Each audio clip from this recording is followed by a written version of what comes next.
ప్రపంచంలో మొదటి residential university ఏది అని అడిగితే చాలా మంది ఆక్స్ఫర్డ్, కేంబ్రిడ్జ్ లేదా హార్వర్డ్ పేర్లు చెప్తారు. కానీ వాటికంటే ఎన్నో శతాబ్దాల ముందే ప్రపంచం నలుమూలల నుంచి వేలాది మంది విద్యార్థులు వచ్చి చదువుకున్న ఒక మహా విశ్వవిద్యాలయం భారతదేశంలో ఉండేది. అదే నలంద.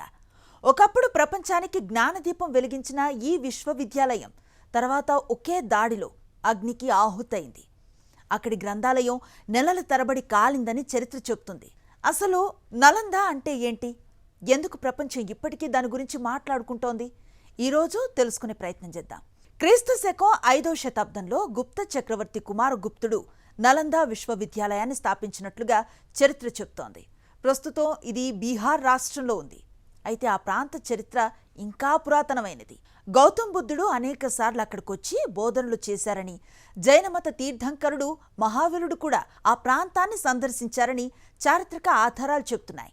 అంటే నలంద కేవలం ఒక యూనివర్సిటీ కాదు, శతాబ్దాలుగా జ్ఞానం, తత్వం, ఆధ్యాత్మికత కలిసిన ఒక పవిత్ర నేల. నలందలో చదవటం అంత సులభం కాదు. అక్కడ ప్రవేశ పరీక్ష చాలా కఠినంగా ఉండేది. ప్రధాన ద్వారం వద్దే పండితులు అభ్యర్థులను ప్రశ్నించేవాళ్లు. 100 మందిలో 20 మంది కంటే తక్కువ మంది మాత్రమే లోపలికి ప్రవేశించగలిగేవారని చరిత్రకారులు పేర్కొంటారు. అంటే నేటి అత్యంత ప్రతిష్టాత్మక విశ్వవిద్యాలయాల కంటే కూడా కఠినమైన అడ్మిషన్ విధానం అప్పుడే ఉండేది. నలందలో కేవలం బౌద్ధ మతం మాత్రమే బోధించేవారు అనుకుంటే పొరపాటే. వ్యాకరణం, గణితం, ఖగోళ శాస్త్రం, వైద్యం, తర్కశాస్త్రం, తత్వశాస్త్రం, రాజనీతి, సాహిత్యం, సంస్కృతం, యోగా ఇలా ఎన్నో శాస్త్రాలు బోధించేవారు. విద్య అంటే కేవలం ఉద్యోగం కోసం నేర్చుకోవటం కాదు, మనిషిని సంపూర్ణ వ్యక్తిగా తీర్చిదిద్దటమే అసలైన విద్య అనే భావంతో నలంద తన విద్యా విధానాన్ని రూపొందించింది. ఆ కాలంలోనే నలందలో దాదాపు 10,000 మంది విద్యార్థులు, 2,000 మంది ఆచార్యులు ఉండేవారని చారిత్రక ఆధారాలు చెబుతున్నాయి. ఆశ్చర్యకరమైన విషయం ఏంటంటే వారిలో చాలామంది భారతీయులు కాదు. China, Tibet, Korea, Sri Lanka, Japan, Indonesia, Sumatra, Persia వంటి అనేక దేశాల నుంచి విద్యార్థులు ఇక్కడికి వచ్చి విద్యను అభ్యసించేవారు. అంటే నేడు మనం చెప్పుకునే ఇంటర్నేషనల్ యూనివర్సిటీ అనే భావన దాదాపు 1500 సంవత్సరాల క్రితమే భారతదేశంలో అమల్లో ఉండేది. చైనా యాత్రికుడు హ్యూయోన్త్సాంగ్ నలందలో ఎన్నో సంవత్సరాలు చదువుకున్నాడు. తన ప్రయాణ వివరాల్లో నలంద గురించి ఎంతో గొప్పగా వర్ణించాడు. అక్కడి ఉపాధ్యాయుల పాండిత్యం, బోధనా విధానం, క్రమశిక్షణ, విద్యా ప్రమాణాలు ప్రపంచంలో అత్యున్నత స్థాయిలో ఉన్నాయని రాశారు. మరో చైనా యాత్రికుడు ఈజింగ్ కూడా నలంద గురించి అమూల్యమైన వివరాలను నమోదు చేశాడు. నలంద వైభవం గురించి ఈరోజు ప్రపంచానికి తెలిసిన సమాచారంలో పెద్ద భాగం ఆ ఇద్దరి రచనల ద్వారానే మనకు చేరింది. ఇప్పుడు నలందలో అత్యంత అద్భుతమైన భాగం గురించి తెలుసుకుందాం. అదే ధర్మగంజ్ అనే గ్రంథాలయం. ఇది సాధారణ లైబ్రరీ కాదు, ప్రపంచంలోనే అతిపెద్ద జ్ఞాన భాండాగారాల్లో ఒకటి. దీనిలో 3 ప్రధాన భవనాలు ఉండేవని, వాటిలో ఒకటి 9 అంతస్తుల ఎత్తు వరకు ఉండేదని చారిత్రక వర్ణనలు చెబుతున్నాయి. లక్షలాది తాళపత్ర గ్రంథాలు అక్కడ భద్రపరిచేవారట. వైద్యం నుంచి ఖగోళ శాస్త్రం వరకు, గణితం నుంచి తత్వశాస్త్రం వరకు ఎన్నో శాస్త్రాల విజ్ఞానం అక్కడ భద్రంగా నిల్వ ఉండేది. కానీ ప్రపంచ చరిత్రలోనే అత్యంత విషాదకరమైన సంఘటనల్లో ఒకటి తర్వాత జరిగింది. క్రీస్తు శకం 1193 ప్రాంతంలో టర్కీ సేనాధిపతి బఖ్తియార్ ఖిల్జీ నలందపై దాడి చేశాడని చారిత్రక ఆధారాలు చెబుతున్నాయి. ఆ దాడిలో విశ్వవిద్యాలయం ధ్వంసమైపోయింది.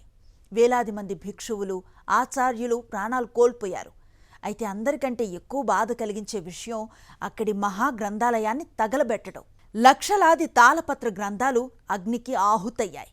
పుస్తకాల సంఖ్య చాలా ఎక్కువగా ఉండటంతో ఆ అగ్ని నెలల తరబడి ఆరలేదని చరిత్రలో పేర్కొంటారు. అది కేవలం ఒక భవనం కాలిపోవటం కాదు, వేల సంవత్సరాలుగా మానవజాతి సేకరించిన అపారమైన జ్ఞానం బూడిద కావటం. ఒకసారి ఊహించండి, ఆ గ్రంథాలయంలో పుస్తకాలు ఈ రోజు కూడా మనకు అందుబాటులో ఉండుంటే వైద్యంలో, ఖగోళ శాస్త్రంలో, గణితంలో, తత్వశాస్త్రంలో, ప్రకృతి విజ్ఞానంలో ఇంకెన్ని ఆశ్చర్యకరమైన విషయాలు మనకు తెలుసుండేవో. మానవ నాగరికత మరింత ముందుకు వెళ్ళుండేదో. ఈ ప్రశ్నకి సమాధానం ఎవ్వరూ చెప్పలేరు. కానీ ఒక్క విషయం మాత్రం నిజం, నలంద విధ్వంసంతో ప్రపంచం అమూల్యమైన జ్ఞాన సంపదని కోల్పోయింది. శతాబ్దాల పాటు నలంద శిథిలాలుగానే మిగిలిపోయింది. 19వ శతాబ్దంలో పురావస్తు శాస్త్రవేత్తలు అక్కడ తవ్వకాలను ప్రారంభించిన తర్వాతే ప్రపంచం మరోసారి నలంద వైభవాన్ని చూసింది.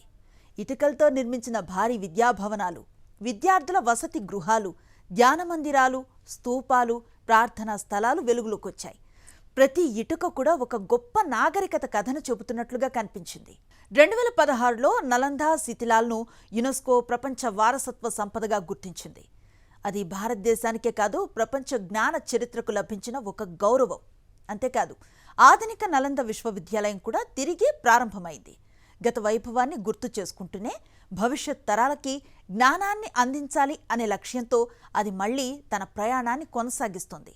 చివరిగా ఒక్క విషయం, ఒక దేశం గొప్పదనం దాని బంగారం, సంపద లేదా సైన్యంతో మాత్రమే కొలవబడదు. ఆ దేశం ప్రపంచానికి ఎంత జ్ఞానాన్ని అందించిందన్నదే అసలు ప్రమాణం. ఆ ప్రమాణంలో చూస్తే నలంద భారతదేశానికి గర్వకారణం మాత్రమే కాదు, మానవ నాగరికతకు మార్గదర్శకంగా నిలిచిన జ్ఞాన సామ్రాజ్యం. ఒక గ్రంథాలయం కాలిపోతే పుస్తకాలు మాత్రమే బూడిద కావు. ఒక నాగరికత జ్ఞాపకాలు, ఆలోచనలు, అనుభవాలు కూడా శాశ్వతంగా కనుమరుగైపోతాయి. అందుకే నలంద కథను చరిత్రగా మాత్రమే కాదు, జ్ఞానాన్ని కాపాడుకోవాల్సిన బాధ్యతగా కూడా గుర్తుంచుకోవాలి. మరో ఆసక్తికరమైన చారిత్రక రహస్యంతో మళ్ళీ కలుద్దాం.